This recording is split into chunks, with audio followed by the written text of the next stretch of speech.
Some betrayals cut so deep, they demand an audience. I never thought I'd be the type of person to seek revenge. I was always the reasonable one, the guy who talked things through, who believed in second chances and working things out. But there are some betrayals that change you at your core, that make you realize that sometimes being reasonable just means being a doormat. My name is Michael, and this is the story of how I went from being a trusting husband to orchestrating what our entire neighborhood still talks about 3 years later. Lisa and I had been married for 12 years. We lived in one of those suburban communities where everyone knows everyone, where kids ride their bikes freely and neighbors still borrow cups of sugar. Every summer, we hosted the annual block party in our backyard.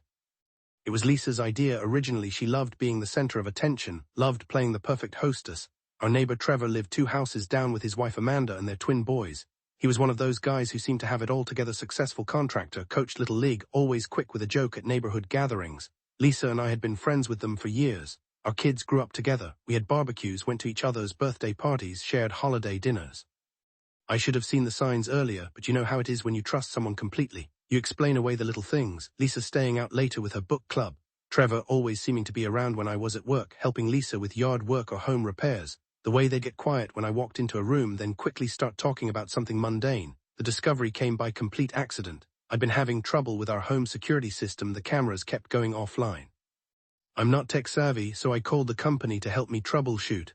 The technician walked me through accessing the backup files, and that's when I saw it. 3 weeks of footage I didn't know existed. 3 weeks of my wife and my neighbor in my house, in my bed, laughing about how clueless I was. The audio was crystal clear. I heard Lisa call me a boring workaholic who wouldn't notice if the house burned down. I heard Trevor joke about how easy it was to fool good old reliable Mike. But the worst part wasn't the affair itself. It was listening to them plan how they'd eventually leave their spouses and be together, how they'd already been looking at apartments, how they were just waiting for the right time to destroy 2 families. They talked about our kids like they were inconveniences to work around. I sat in my office for 3 hours watching and listening. By the end, I wasn't hurt anymore. I was something else entirely, something cold and calculating. The block party was scheduled for the following Saturday. Lisa had been planning it for months, sending out invitations, coordinating with neighbors, renting tables and a sound system. She was so excited about it, kept talking about how it would be the best one yet. I didn't confront her. I didn't give any indication that I knew. Instead, I spent the week planning. I made copies of the most damning footage, not the intimate parts, but the conversations where they mocked our marriages and planned their future together. I edited it down to a 5-minute compilation that told the whole story without being graphic. The night before the party, I told Lisa I wanted to give a toast this year, something special to thank everyone for being such wonderful neighbors. She was thrilled. She said it was so unlike me to want the spotlight, but that she was proud of me for stepping out of my comfort zone. Saturday arrived perfect and sunny. By 2 in the afternoon, our backyard was packed. Nearly every family from our street was there, kids running around, adults chatting over cold drinks, the smell of grilled burgers filling the air.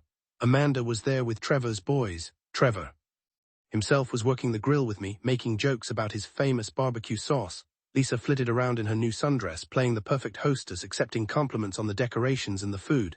Every now and then she and Trevor would exchange these little looks when they thought no one was watching. It made me sick, but I stayed calm. Around 4 o'clock, when everyone had eaten and the crowd was at its biggest, I clinked my beer bottle against a glass to get everyone's attention.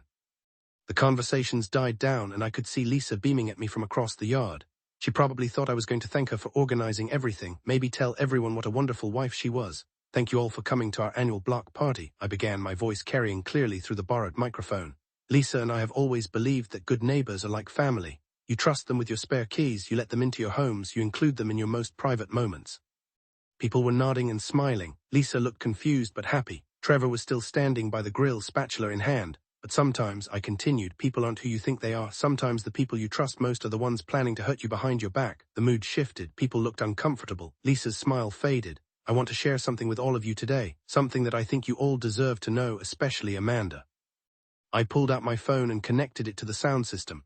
Lisa's face went white. Trevor dropped his spatula. Mike, what are you doing? Lisa called out, but I was already pressing play. Her voice filled the backyard crystal clear through the speakers. Mike's so predictable. He leaves for work at exactly 7:30 every morning. We have until at least 6 to do whatever we want. The silence that followed was deafening. You could hear children playing in a distant yard, but our backyard had gone completely quiet. Trevor's voice came next. I can't wait until we can stop sneaking around. Living in the same neighborhood makes it almost too easy. Sometimes I think we should feel bad for them, but honestly, if they were paying attention, they'd have figured it out by now. I watched the faces around me. Shock, disgust, pity. Amanda had gone completely pale. Some people were looking at their phones, clearly uncomfortable and wanting to leave. Others couldn't look away.